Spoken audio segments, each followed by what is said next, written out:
Welcome, everyone. I do encourage you, if you like, to move down a little closer, and we can get a little bit cozier if you like, so don't be shy. Welcome to Ford Hall Forum at Suffolk University. And before we begin, I have just a couple of announcements. This event is being recorded and will be available free to subscribers on Comcast Xfinity in their public affairs folder.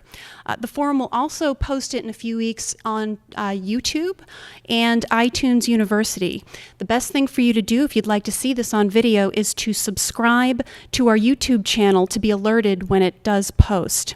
If you're sharing a comment tonight or a question when it comes time for comments and questions, please speak directly into the microphone there or the microphone over there so that the audience and the video camera will pick up your voice. Please understand that by speaking, you are giving the Ford Hall Forum permission to record you. I am very pleased to announce that Martha Blome, the Assistant Director for the Institute for International Education's Scholar Rescue Fund, is here in the audience tonight. Martha, will you wave? There she is. So if you're interested in what you hear tonight and you want to, as we say at the forum, take it further, please don't be afraid to approach Martha. She does not bite, as far as I know. Ford Hall Forum would like to thank its generous sponsors, including, among others, the Lowell Institute, the Massachusetts Cultural Council, and its partners here at Suffolk University, which serve as the forum's home base.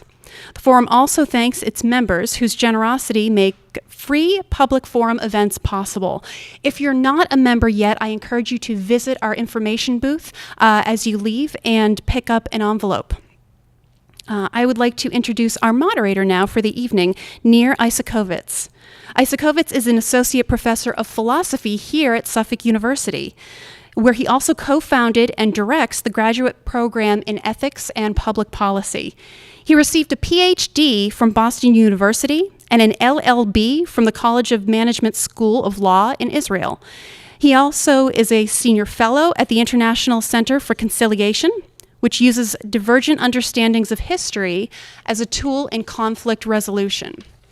Isakovitz has written essays and op-eds about the Middle East conflict for publications including the Boston Globe, the Christian Science Monitor, and the International Herald Tribune.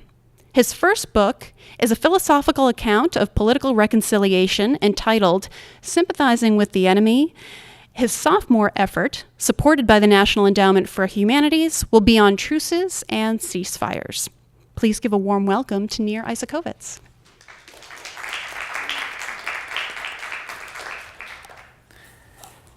Good evening. Thank you very much, everybody, for joining us tonight in what seems like the unofficial beginning of winter.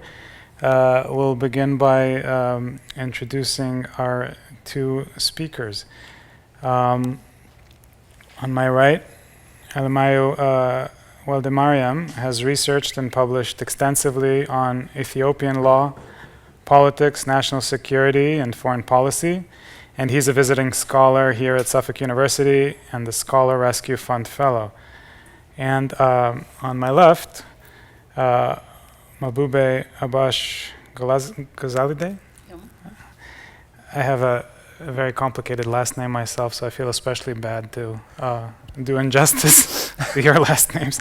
Is an Iranian women's rights activist within the Muslim context. She's a visiting scholar at Rutgers University in New Jersey and the Scholar Rescue Fund Fellow. So please welcome our guests. So I thought that the best way to start us off would be to ask both Alemayehu and Mahboubeh essentially to tell us how they got here, to tell us a little bit of the journey that took them from Ethiopia and Iran through the Scholar Rescue Program to Suffolk and Rutgers. So maybe Mahboubeh, if we could start with you, and if I could ask you to tell us a little bit about the circumstances that bring you here. So because I'm from Iran and I'm a women's rights activist and Iranian women's rights activist, and and activism in Iran, especially about women's rights issue, is political activity. Even we say that this is very social, or this is just about the women's rights issue, or it's because of the just training of women and capacity building of them or empowering of them. But it's totally political, because one of the main characteristic indicator in Islamic Republic of Iran is the sexism, and they identify Republic of Islam by hijab. If you go to Iran, the first things that you see is the hijab, and hijab is the jalbab, or the cover or veil, the things that we have to wear it and cover our head. So this is not just about the religion, it's part of identity of the regime. So Islamic Sharia or Islamic law about the women's issue or family issue, or also about dress code, is always mixed with Islamization in Iran. And then if we want to work on equality issue or about the discrimination about women's, then our activity is political. Because of that, I was arrested several times because of my activities, demonstration, or my speech in different place. And then during of democracy green movement, it's happened before Arab uprising on 2009 in Iran. Because of my involvement and my engagement in this movement, in some difficult circumstances, I didn't have choice to escape from my country, and I spent several months in Malaysia and Europe, and then by some scholarship I could be able to travel to US, and immediately after that I arrived here, I found that there is some scholarship for people like me, and SRF was very helpful for these things and supported me to find some university and doing my activities and my studies in these universities. If I could ask you a follow-up question, what were the kind of things that you said and did that were especially problematic, especially annoying for the regime? Because from what we've talked and from what I've read, part of your work really it wasn't anti-Islamic work, it was work on Islam from a feminist perspective. So what were specifically the kind of things that focused all the dangerous attention on you? What did you do that was that was deemed so dangerous?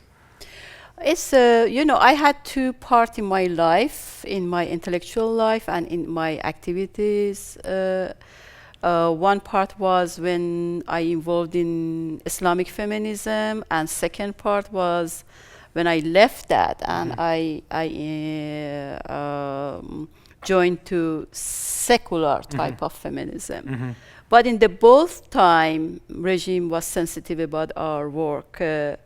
Actually, when we work in the frame of Sharia and we challenge authority and Islamic law and family law with the things that we already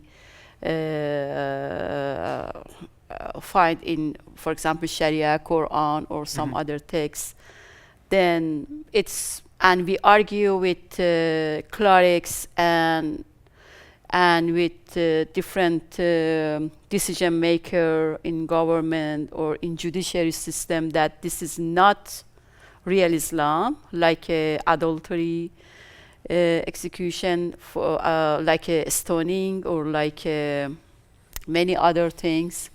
custody or gender segregation in public space. And hijab also is not really from Quran. So Islamist people don't like that because they want to use religion to control people, and this is more dangerous to them than Secular. people that they say that we think that Islam is totally wrong and is totally sexist, and we don't have any interaction with Islamist framework. So they prefer that we just talk from secular perspective, not from Islamic perspective. Yeah. That's really interesting that Islamic feminism was deemed much more dangerous than secular feminism. Of course, yeah. Yeah. The other thing that's interesting, just as a side note, is some of the most recognizable religious garb, like the religious cover for women that you were talking about. Analogously in Judaism, the yarmulke or the kippah, which everybody recognizes, they don't have their basis in actual religious law and actual religious text. They're sort of much later traditions, and the seriousness and the gravity that they take on politically doesn't always have to do with actual religion. So thank you very much for that. Alemayehu, if I could turn to you, tell us what you were involved in academically and politically in Ethiopia, and how did you come to be here, sitting on the stage with us? It's not really very easy to try to answer this question because I'm being forced to start out with the most difficult question. So let me tell you a joke. Okay. This is a story that the famous, who by now is considered to be the rock star of philosophy, Slavoj Žižek from Slovenia, loves to tell. The story about the chicken and the grain of corn. A man was convinced that he was a grain of corn, and subsequently he was taken into care. Then the therapist persuaded him or dissuaded him that he wasn't a grain of corn and was discharged. After the therapist was satisfied that he was dissuaded. Then the man walks out of the building of the hospital. Then once he was out, he ran back into the building, shouting, "There is a chicken outside." Then the therapist asked him, "Well, but you are not a chicken. But you are not a corn." Then the guy replied, "But does the chicken know?" So the reason why I'm here, I think, is because we have a chicken that doesn't know that we are human beings. So the moral of the story is that, if you are from a place where the regime in power, the powers that be, are convinced that you are terrorists, that you are dangerous to the regime, then you have no other option than to see people like me and Mahboubeh here on the stage. Sounds funny. Now you were teaching law, correct? You were teaching law and political and legal philosophy in a law faculty in Ethiopia. Yes. Right. And then if you sort of, from what I understand from you and from reading up on your work, if there's a moment to which one can pinpoint the beginning of the process that brings us together here, Yeah. it was in an interview that you gave to an important magazine in Ethiopia, and the overemphasizing or taking out of context, or I don't know exactly what, of something that you said. Can you tell us a little bit about that? Okay. This was okay. If you want to tell another story about the chicken, that's Yeah, fine. okay. That's fine too. Okay. Okay. So we have enough of a story like this.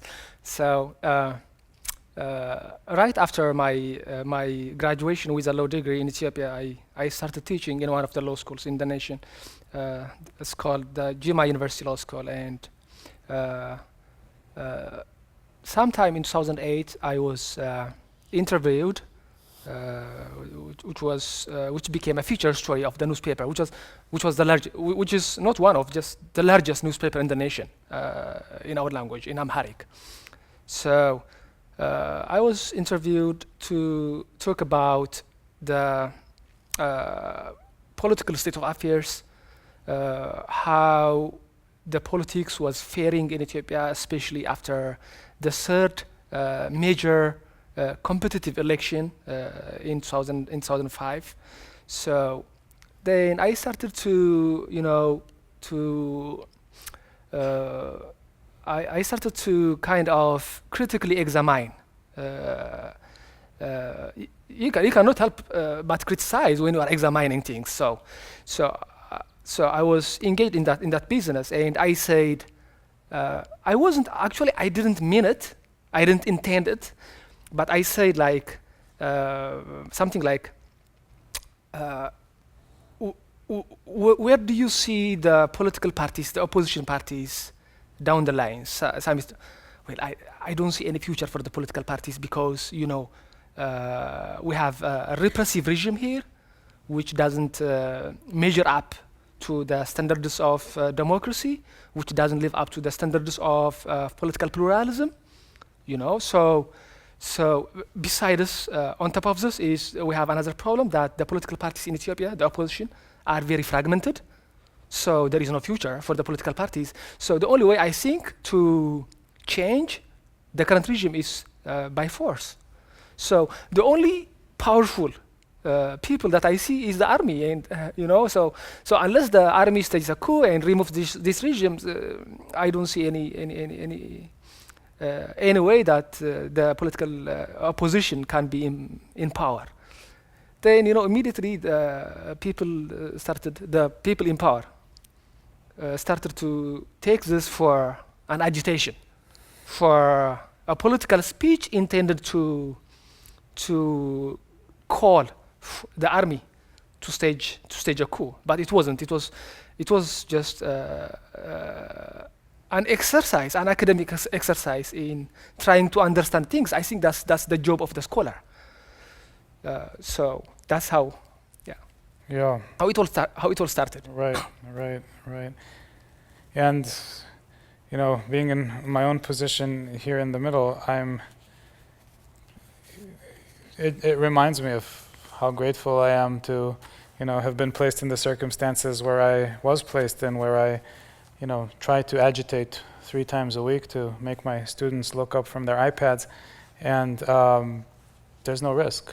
There's no risk whatsoever, and it's very easy to, especially with tenure, it's very easy to take that for granted. So it goes, and it's very easy to take that for granted, and very, very important to be reminded of how much is being taken for granted. I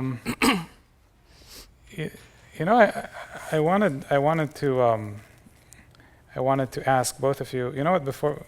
Perhaps before we go to a question that I wanted to ask you about this project of Scholar Rescue, I wanted to ask each of you what has to happen, what has to change in your countries if you're going to have a chance to go back.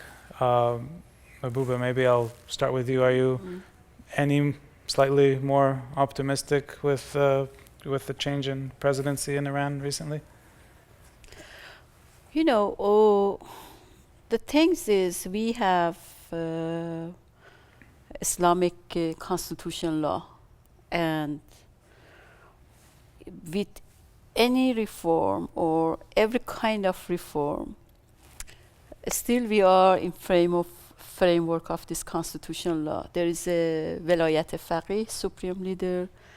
There is a basic law about the citizenship, that Muslim Shia man has a right to be president and other opportunity in governance or and totally about the citizenship I'm talking. And also about everything, that there is a general sentence that, for example, maybe we have 80 or 100 sentence about in constitutional law, but in general, there is a sentence that say everything that is not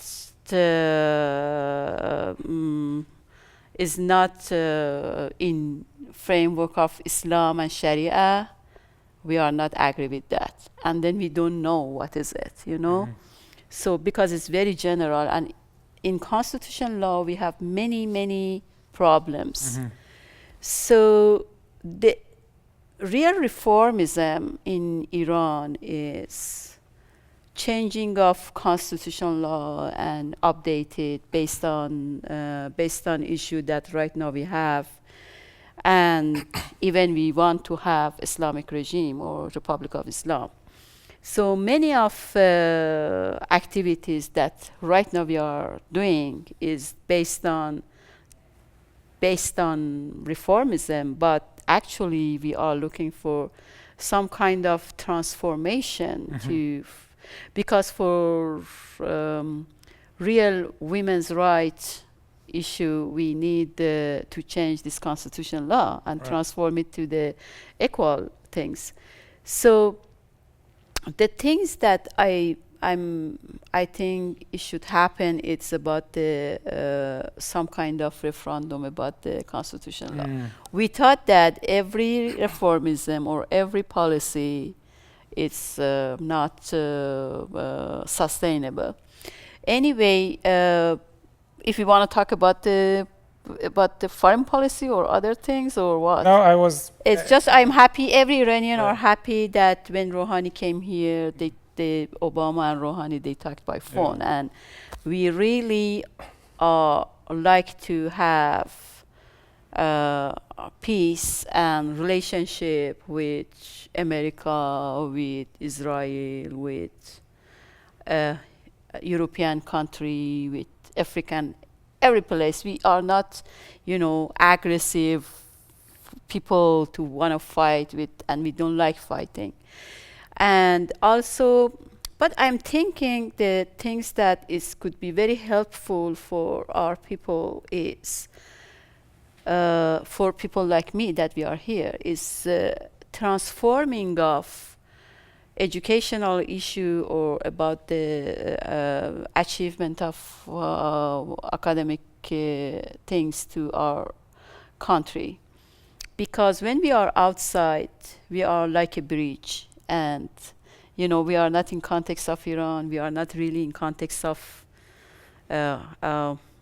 host country like here. We are half of us in our country are always thinking about our country and always follow news in our country, and we want to do something for our people. And in the meantime, we are in real space. We are here. I am right now here talking with you, but half of my mind is in Iran, because today, for example, was the very sad news when we have a Green Movement leader in prison right now, Mr. Mousavi, and his wife, Zahra Rahnavard. And yesterday, their family, 2 daughters, wanted to meet them because of the just one special days and this is like they celebrate these days for meeting of family, like these things. And the prisoner hit them and was very bad behavior with them, and very insulting behavior. So all of this day when I was in train, I was just communicate with Facebook and publish the news about these things like that. But I am here. So Right.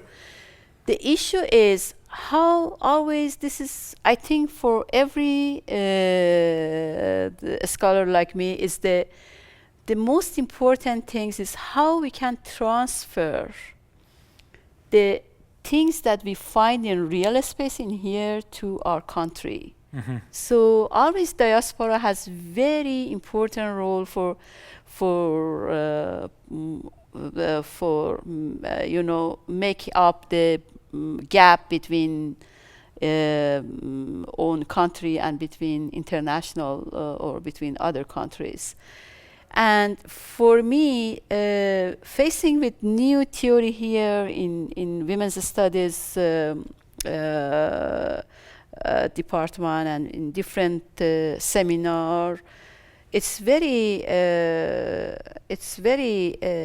huge opportunity, because I can transfer all of these things and translate it to the Iranian language, Iranian context, and transfer it to my people.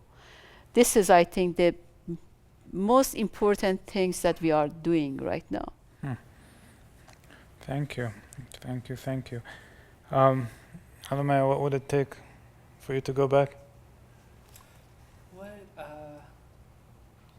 I mean, what doesn't have to change in Ethiopia for me to go back? I mean, almost everything, but mainly is, you know, there has to be, the regime has to live up to its promises, its constitutional promises of liberty, of civil liberty and political liberty, of press freedom, very important, because now that, for instance, more than 30 journalists are in prison for the mere reason that they published something that's dissenting from the official line, from the official opinion. For instance, these days, like the past 2 years, Addis Ababa, the streets of Addis Ababa have been witnessing, these growing Islamic protesters that they've been under pressure from the government, that they have been being labeled as extremists, radicals, Wahhabis. It's just the thing is, because Addis Ababa is playing a game, and those of us who are interested in foreign policy and national security have an insight into it, and we know why the regime in Addis is playing that way, because that's the human rights, the track record of the government is so squalid, so gruesome, just ugly. So they cannot maintain the status quo unless they manufacture problems and sell that problems to the West, because the West is already obsessed with problems like terrorism, with Islam. Islam isn't the problem. The problem is with a section of Muslims, not with a religion. So Ethiopia needs to improve on its governance track record. So now they tell you that the economy is growing. It's been growing by double digits.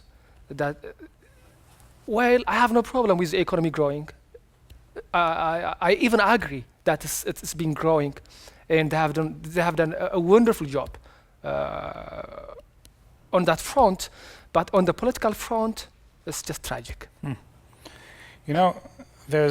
There's two main kind of ways to oppress people and suppress the freedom of speech, and you can look to literature for those two paradigms. You could look to a book like George Orwell's 1984 and have a sort of straightforward, heavy-handed, oppressive government, perhaps along the lines of the way that your speech and your speech were curtailed in Ethiopia and in Iran, unapologetically, unabashedly, shamelessly. And then there's the Aldous Huxley alternative in Brave New World, where essentially you divert people's attention, where you create the degree of material prosperity, and human nature being what it is, you don't even necessarily have to be very heavy-handed. Then you create enough diversion, you create enough bread and circus and games, you create enough economic prosperity, and to some extent that's the model. Again, it's not perfect analogy, but to some extent that's the model that Russia and China are following. Namely, you make people well off enough economically, you grow the middle class, and people stop caring about free speech as much as the competing goods.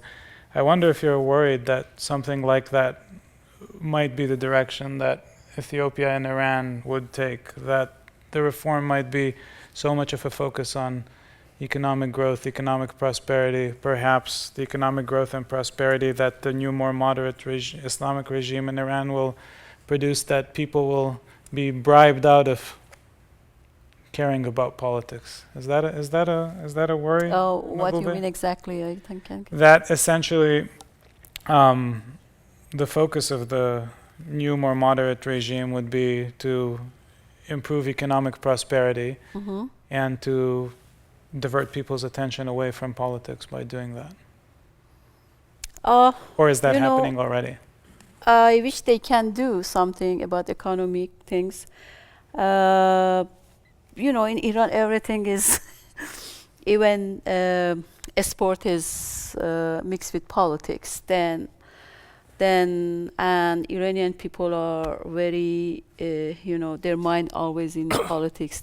And even in taxi, in public transportation, talking about politics and religion, it's the common things. It's and it's not private things. And our public space for freedom for speech is during of traveling by taxi or by bus, and we just always talk about the policy and politics. So it's, I think, the main strategy of new government is Iran is facing off foreign policy than internal issue. Because we have two main problems right now in Iran, and its effect on everything.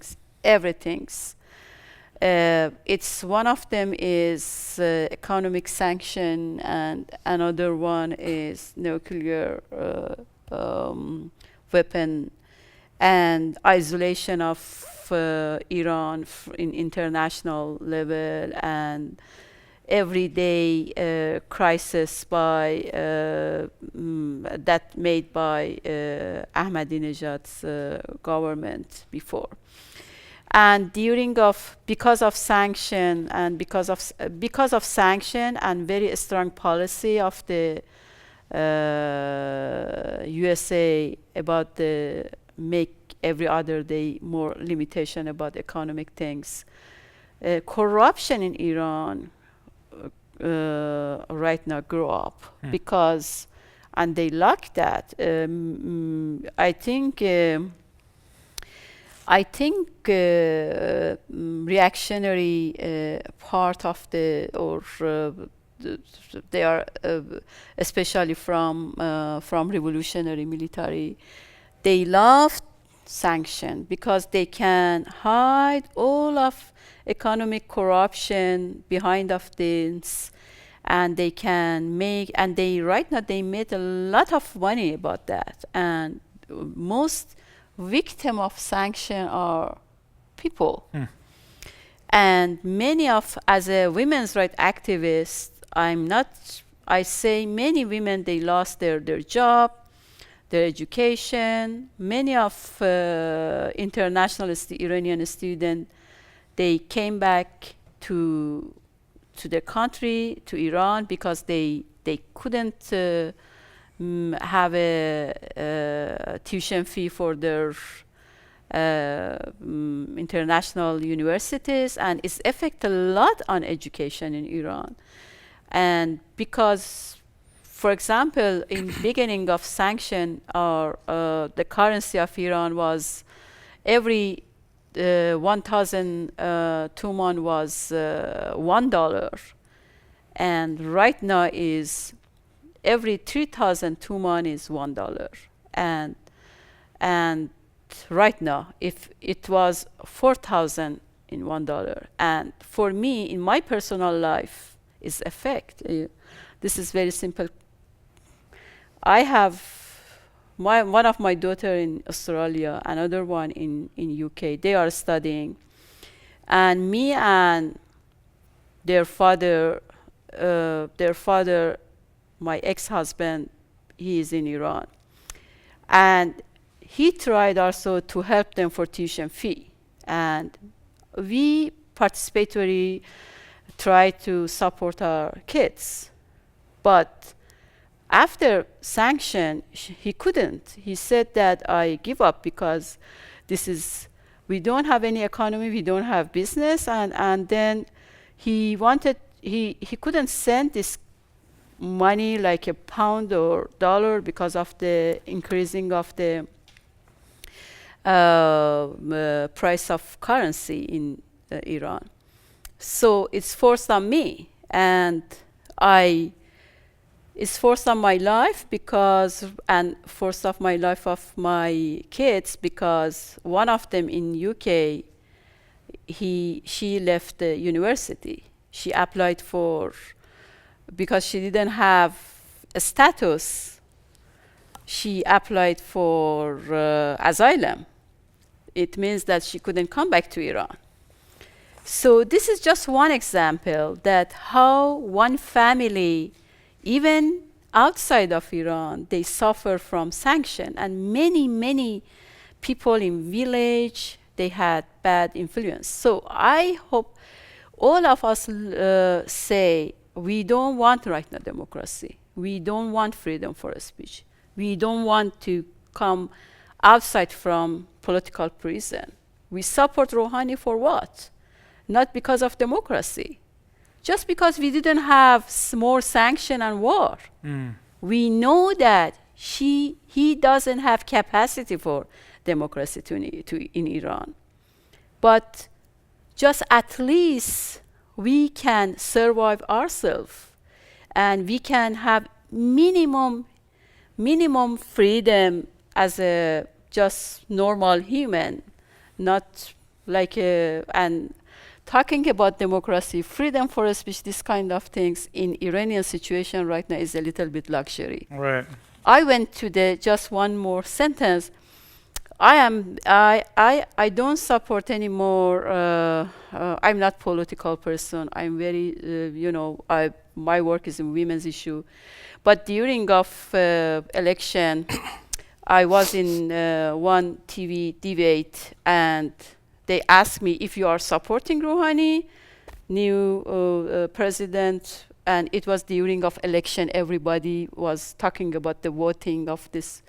I said, I don't support her, but I don't want to Jalili come to power. Jalili was the opposite of Rouhani, and he was seeking for war and more sanction. And I said, we support Rouhani just because he is bad and Jalili is worse. And then, but we know that there is no democracy. This is not because of the policy of Iran just. It's because of the many things together. Right.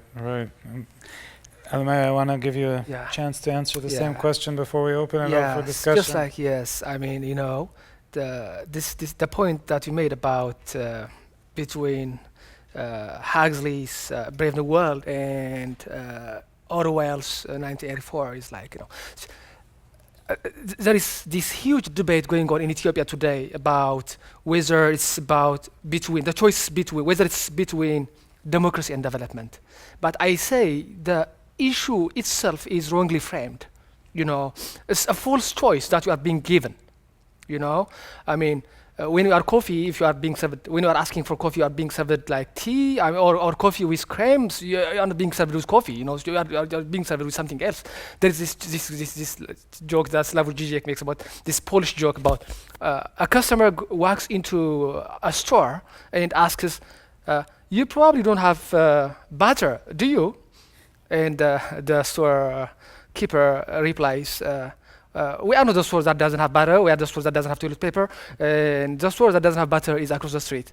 You know. So the thing is here, if you ask, for instance, the late Prime Minister Meles Zenawi, very shrewd, very clever.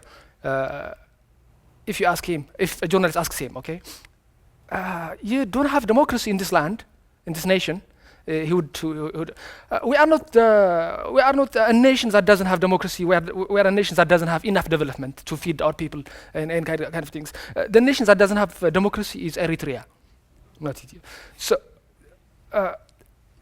in the first instance, the issue, like I said, is wrongly framed. You know, it's not the issue. The issue is not about between bread and freedom. You know, it's not.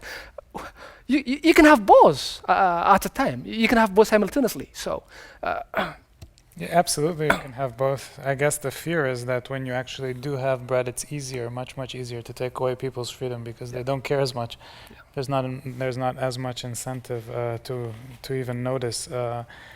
But maybe this is a good point to turn it over to you. I have a million more questions to both of you, but.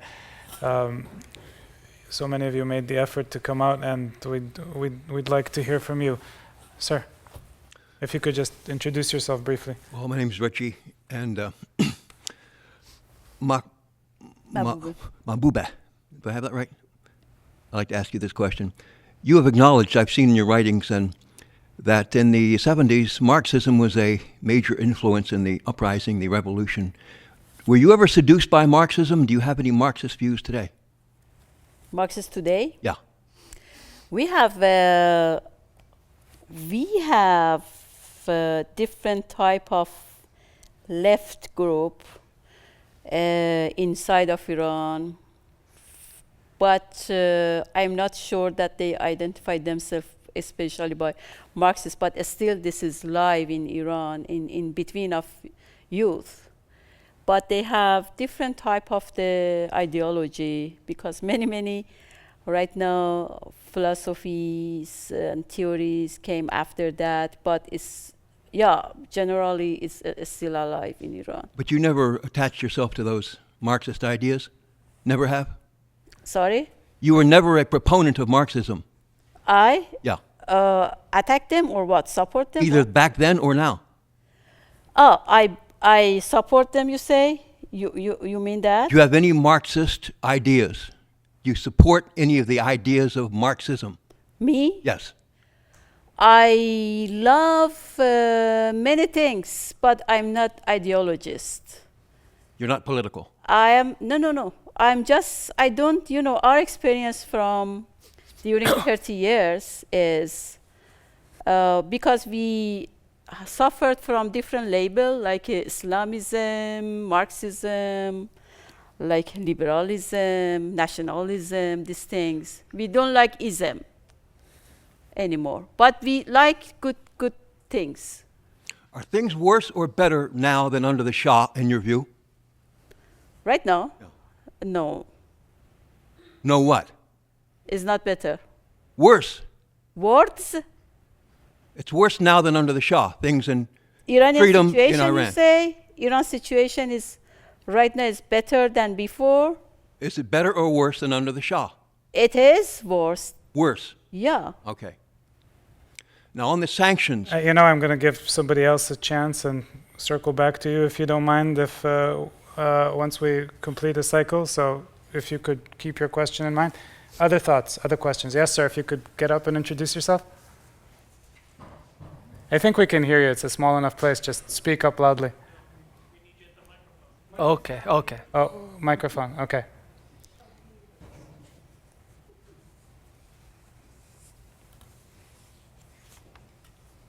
Yeah.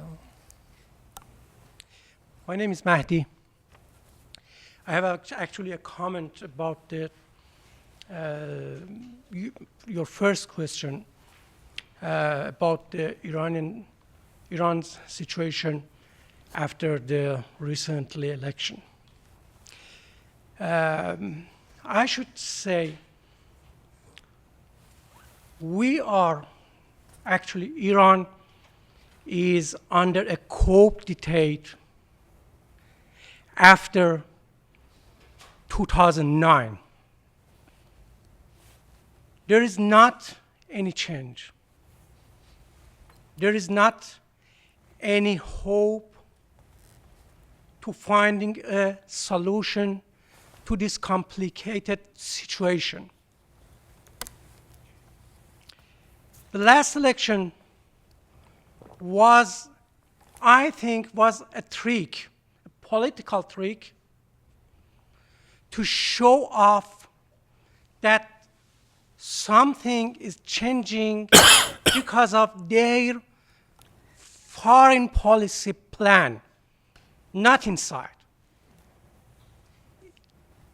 Inside of Iran, we are still under a cope dictate because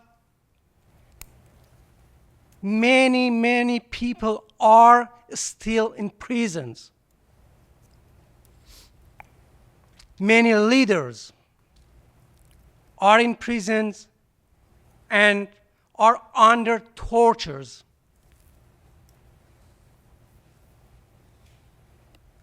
We can't believe to any change if the regime permit the people one day to come outside to streets and say freely their opinion.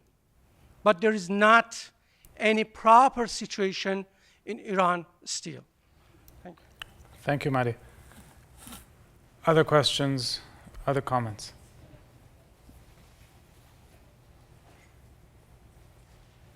Sir, please.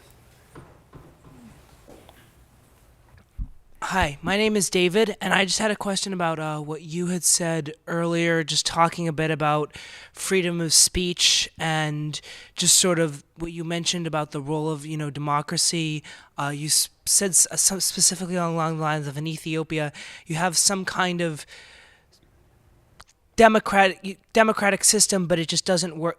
Can't sustain itself, or didn't have the resources for the people. And I just wanted to know, just sort of from some of the stuff you're talking about with freedom of speech, what are some of the, and this could go to both of the guests, but what are some of the world views of the United States that scholars of democracy in that region, your region of the world, might have of what's going on now in the United States in terms of, do we actually have a system in this country, from your perspective, that can sustain itself in terms of freedom of speech, and where freedom of speech is actually going to sustain the economy in terms of trade and in terms of education and in terms of productivity?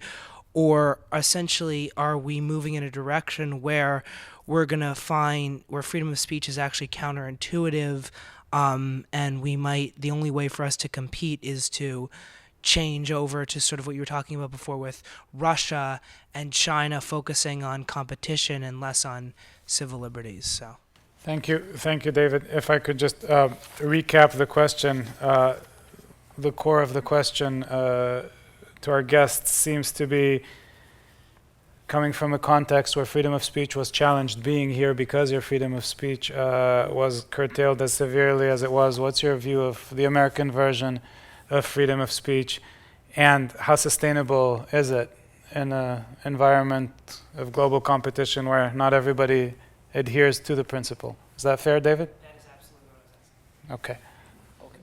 Good summary. All right, thanks.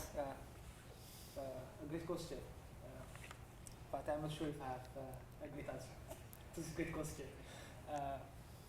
But yes, Ethiopia has a democracy, and the regime in Addis is very proud of that.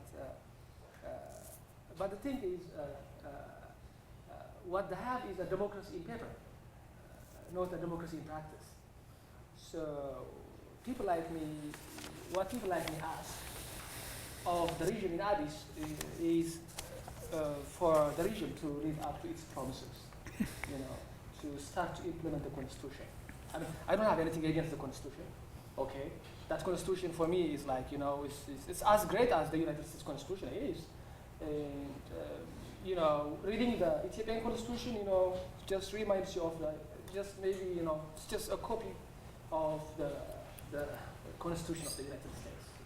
The Bill of Rights, and, 3 chapters of the Ethiopian constitution are from Articles 14 to 44 devoted to human rights, civil and political rights. So.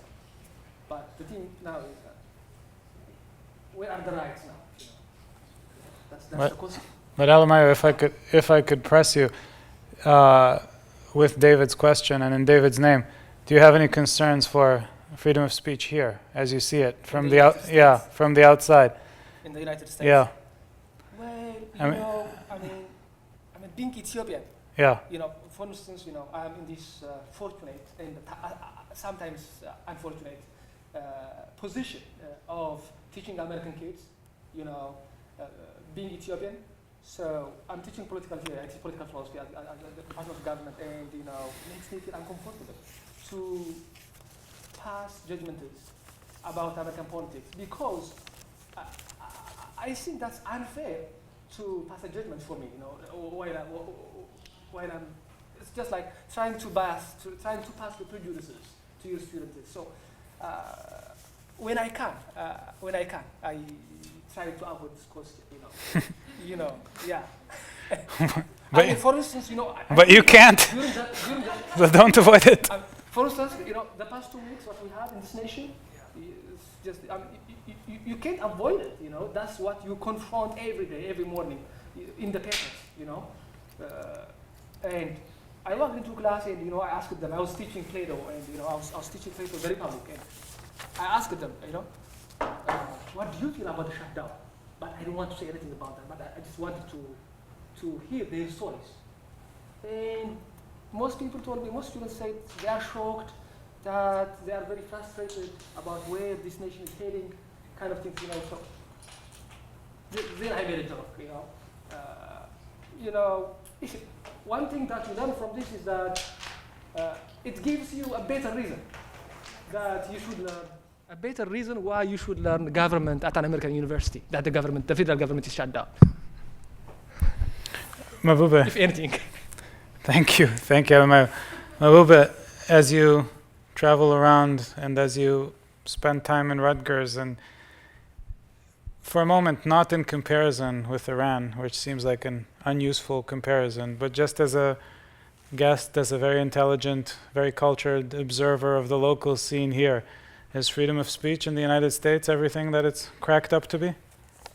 You say comparing with Iran? I'm saying not comparing with Iran. I'm saying just looking at the local situation here. I don't know what is then.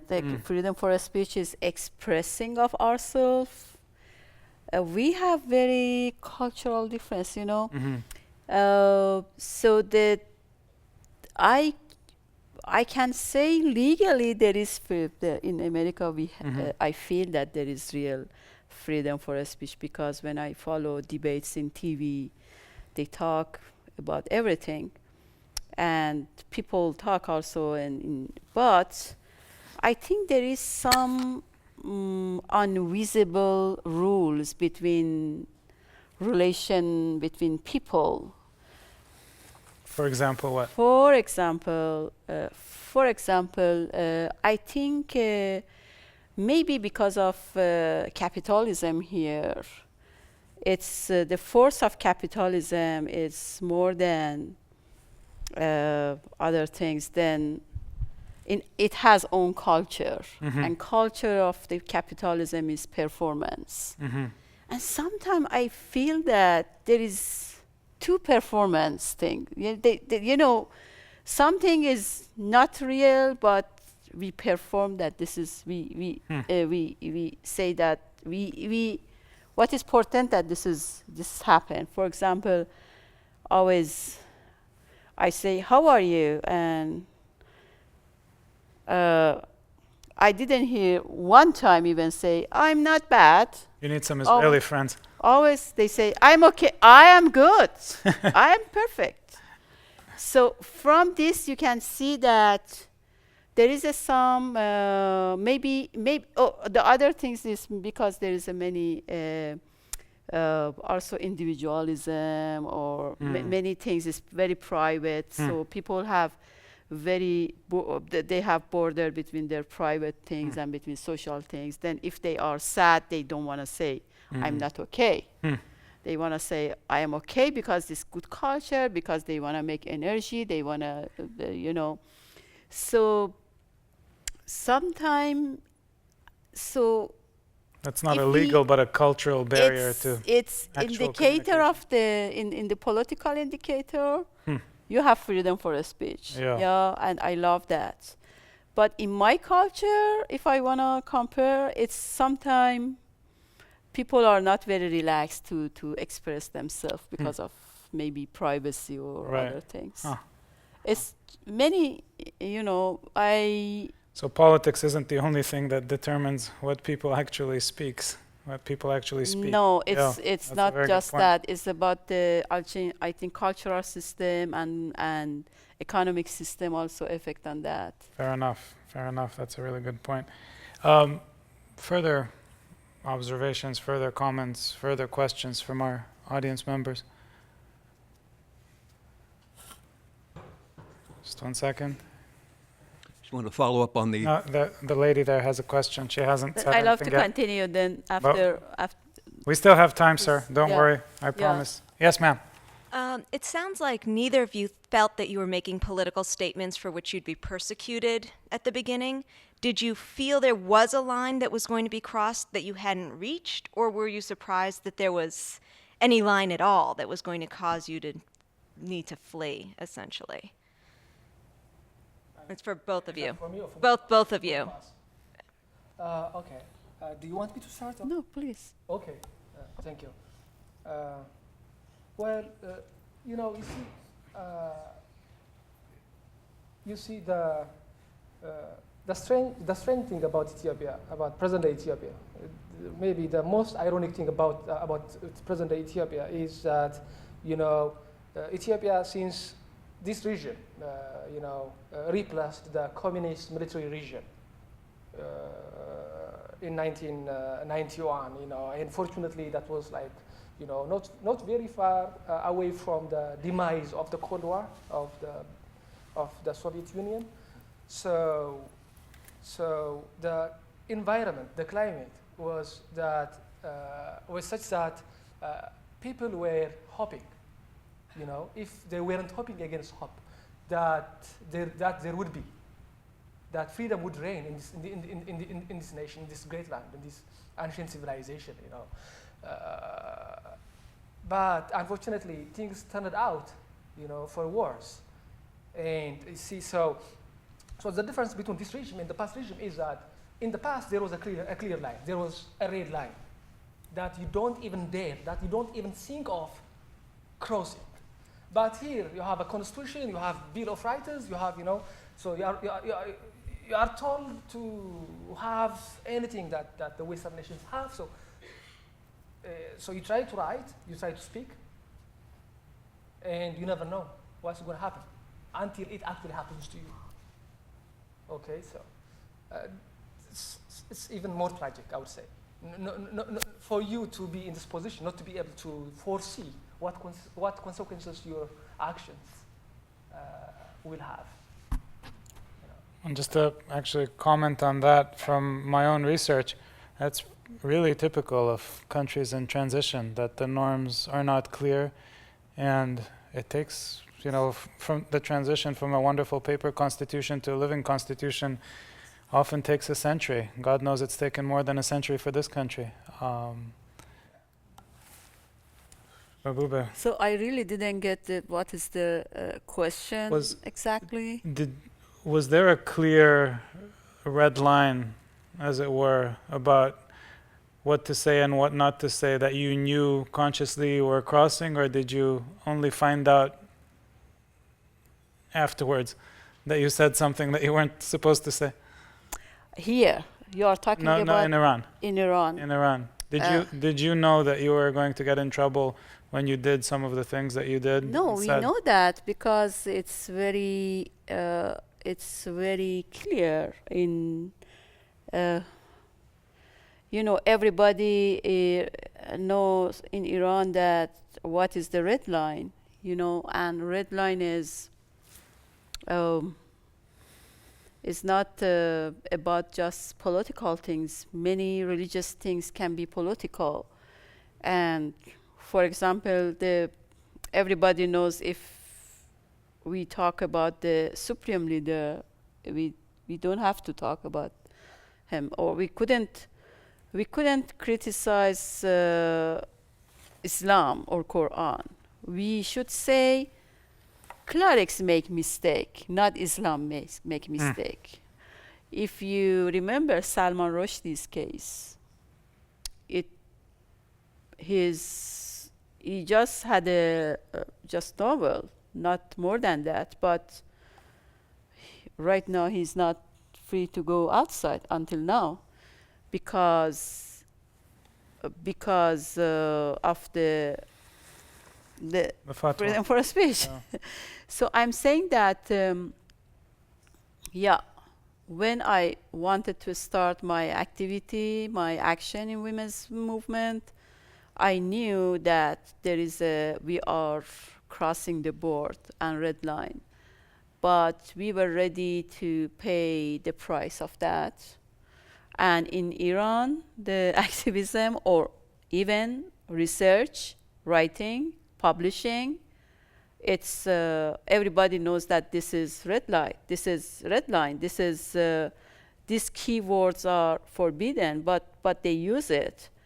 And some research, we cannot do anything about that. For example, about the LGBT issue in Iran, we don't have real research about that. Or even we want to research about some interpretation about the Quran, we can't do that. Many researchers right now outside of Iran and many academia and smart Iranian people are outside here or other countries.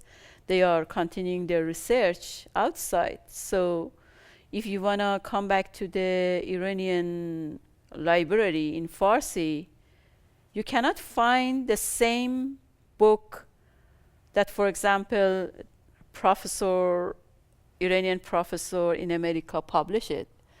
Even in America or in Europe, Iranian academia people prefer to publish their book in English or in French, not in other language, not in Farsi, because they are afraid outside of Iran to attack by Iranian authority. So, and Iranian authority doesn't have time to read all of these English books. So, but its effect on people's life in Iran, because how many people in Iran can read English books? We can't, or French.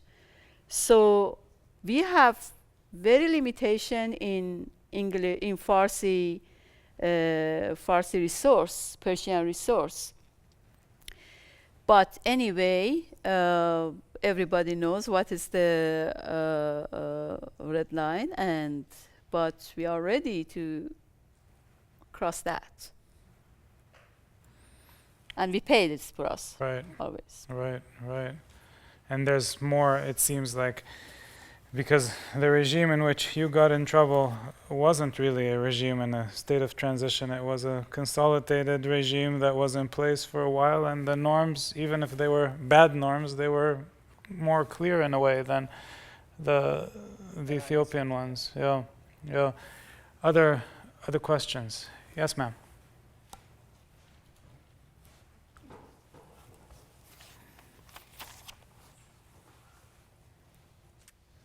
Mahboubeh, I was wondering, you're a scholar of media studies, and I was wondering if you could compare your work in Iran, and you're producing documentaries for what audiences.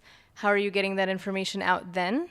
And how are you using access to media studies here when we're on this topic of freedom of speech and freedom of expression? to get the same or maybe a new message out now that you're in a new context? Good question. Yeah, when I was in Iran from 2007, when I lost my, when I was arrested for second time, after that I didn't have permission for official work, and our NGO or our organizations closed down by government, our bank account blocked by government. And after that, we started, it was a new wave during Ahmadinejad, that we started working underground on social media and filmmaking and participatory film. And it was kind of action for us to working collectively on media stuff. And for example, it was some kind of way for make visible what's going on in field with women. For example, we had a many stoning case in that time, and one of our activity was following of human rights lawyers that they are from Stop Stoning Forever campaign, and following the family of the victims, and following of action of the women's rights defenders, and make of the news and video by this kind of footage, and sending of them in public by virtual, by internet to the public. And sometime we create a video and send to, in that time, I remember that we didn't have any platform to publish it, and internet speed was very slow for media, for video. And I remember that we sent this kind of video by family of the journalists outside to the Iranian journalists who were working with the BBC Persian or Voice of America Persian, like that.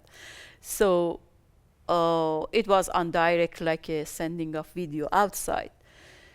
But during that time, we find out that this way is not successful way, because when we product our news and our video, mainstream media change this news to their own framework news, their own language news. Then it was always our dream that we have own TV or own radio, podcasts, broadcast. And in that time also we had many websites, but they were based on text, not based on visual things or audio things. And when I escaped outside, the first thing that I found that could be very helpful for Iranian women, it was creating of online TV or TV for women in Iran, and using of all of this production in this platform. So, and it was based on our strategy about how we can make visible voice of women, how we can use alternative space as an alternative, how we can use the internet space as an alternative space for movement building, how we can create own voice independent from mainstream voices and media and platforms. When I came here, when I went to Connecticut University and even in Rutgers, the first things was, okay, Mahboubeh, what is your idea? What you want to do? What is your project? SRF in IE always, it is the condition that we should say that this is our project and we want to do this research or this action or this study. So my study always was very interesting for host universities. And it was experience of women's, grassroots women's rights activists and women's movement in Middle East and in Iran about the using of the media for activism. So I don't know what is the name of that. It's not media advocacy. It's not backpack journalism. It's not independent cinema or documentary. It's not. It just has using of media for activism, and it's very practical way. And we had many experience about that in Iran and after Arab uprising in Middle East, and find out recently in New York, there is many grassroots groups that they are working in same field and using of media for expressing of their activism, not in citizen or in not in just very simple way. It's professional way, good editing, good voice, good, and everything is perfect. But they're using a small digital media. And after that, right now, we are working in this project to find a way, academic, academia way to explain this kind of action that recently we had in last decade in Iran, in Middle East, and even in grassroots level in America. It's long answer. Have time for a couple more questions. More questions from the audience? As promised, sir. Mahboubeh, we know about Ahmadinejad's Holocaust denial, and based on some recent statements made by Rouhani, we're not really certain where he stands on this question. Does the man in the street, the regular person that you've spoken to and you've talked to and you're in contact with in Iran, you find a great many Holocaust deniers among people you know? Holocaust one? Deniers? People. No.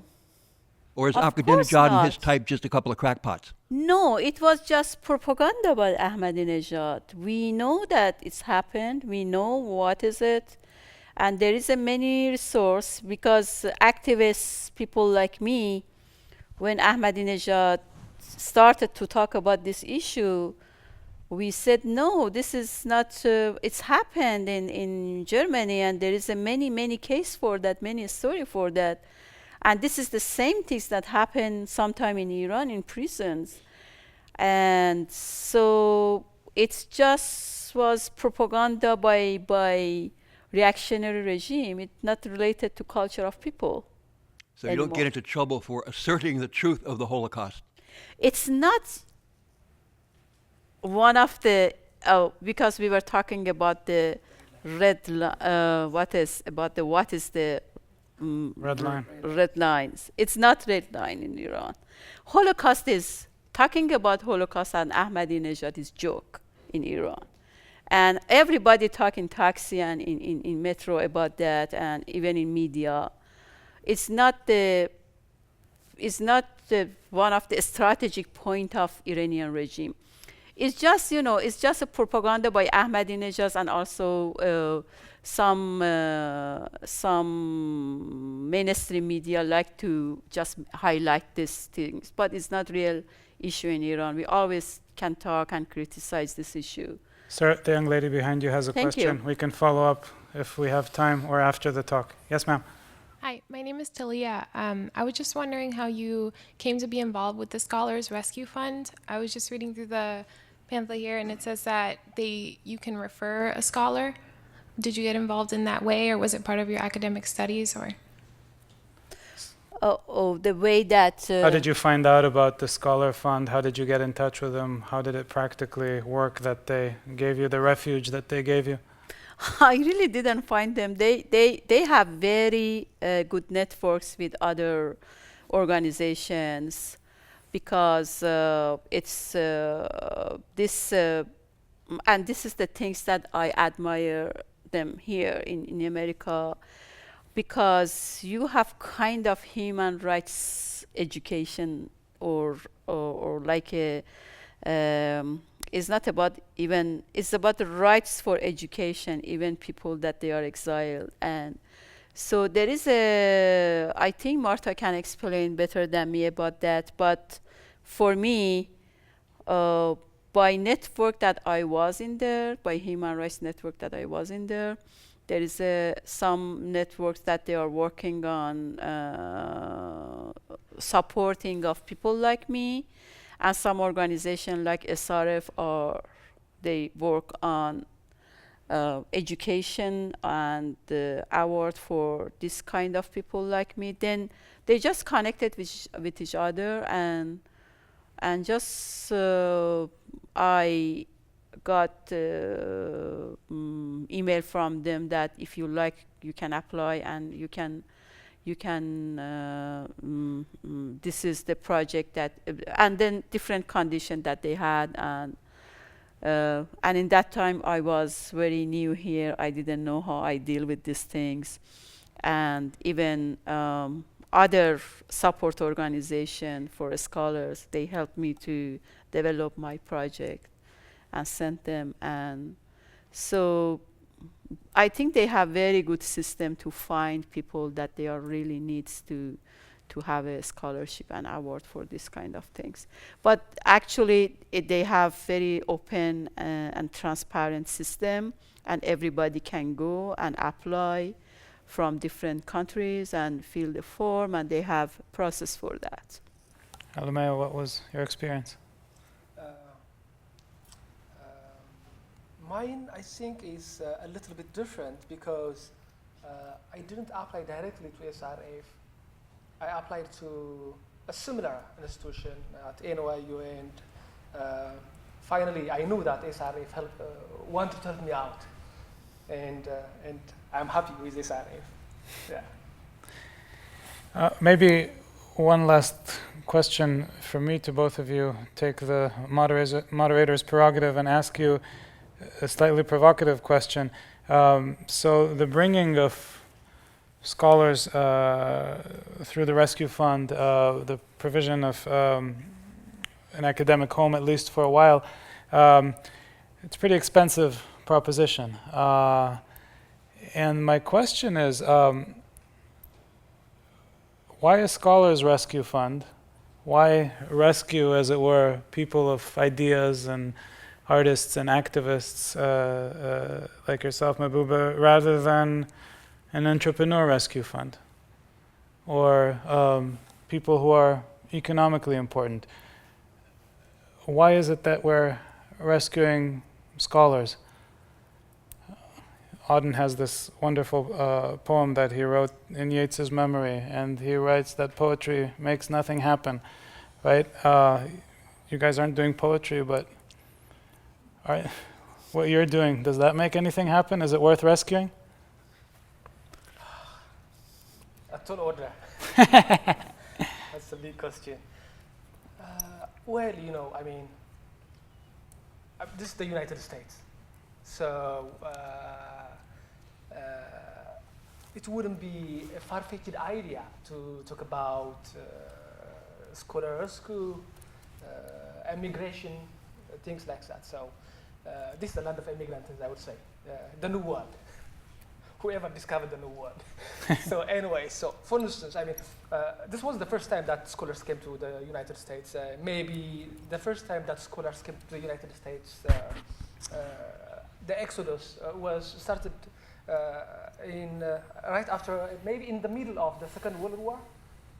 So, you know, we started with all those great German and Jewish immigrant philosophers, scientists, political scientists, what have you, starting from Einstein to Hannah Arendt, you know, Leo Strauss, all those big figures that you know of. There is a university in New York City, which was entirely, it's even named as the University in Exile, you know, the New School, New School for Social Research. So, you know, so I mean, you know, so what scholars bring into this nation is, I would say, invaluable. So, fair enough. I wouldn't speak of my personal. Don't take me like seriously. I mean, personally. So, there are many scholars who can make great contributions to this nation. So, yeah. Thank you. Mahboubeh, last word for you. Oh, about? About this question of why is it that we're rescuing scholars rather than... Why not? Well, since there's That's why I say since there's limited resources, why invest it in, to be serious for a minute, why invest it in people of ideas rather than in, young economic entrepreneurs from Iran? Bring them here, teach them how to pursue their I think entrepreneurship. this is very smart project because it's about the supporting of people that they are. Because if I talk, it means that I'm talking about myself. That's why Right. I can't talk about that. Marta can tell about this. That's This is that's the very question charming that modesty. you can Yeah. really answer that. Then for me, I'm not in this situation that I tell what is really behind of these things. Right. Just in my feeling, Mhm. I can say if it's not happened for me, what happened for me. Good So point. yeah, I can say if it's not happened for me, I couldn't have good transition. Mhm. I couldn't have my network, because the most important things for activists like me, that I had always very strong connection with my society, and I knew, and very strong network with the intellectual, artists, creator, academia people. When I came outside, when I came here, when I was walking in the street in New York, for example, if you don't know anybody, if you don't have access to any resource, and if you walk in that time in New York, you are poor, and just New York for you is just very huge city without any sense, and just it's very scary. It's very scary for people that they don't have networking in America. America is huge country, and first feeling of me when I came here, it was like a fork in ocean, just like that. Fork, not fish, fork. Like this, and then it's because it's so huge, and it's make feel people that they don't have security and system, many language, many kind of different race, nationalities, they are here, and you think that and you are nothing. It was my first challenge with me as a leader when I came here, that Mahboubeh, you are nothing here, and then you don't have any function when you are outside. So for transition and for going through of this crisis, I needed really support, and not just real support like, oh, Mahboubeh, this is your award, go ahead. No, it was very, it was sometime like a connection was very, and it is like a human connection. It provided a home for you, the fund. Oh, at least they said that you are a good guest. There you I go. don't know. On that note, I'm afraid it's not easy to say home. Right, that's because true. you are second home. You can say that this is here is your home after. No, I can't say that. No. Yeah. No. On that. This sense of entitlement in the way I said it. Yeah. I want but to the thank last things is just I want to say that I think that the smart things is finding of people that they have huge effect to their own environment is one of the things that I think in this program they are follow, maybe as a education or as a this kind of things. Absolutely. Please join me in thanking both of our guests. Thank you.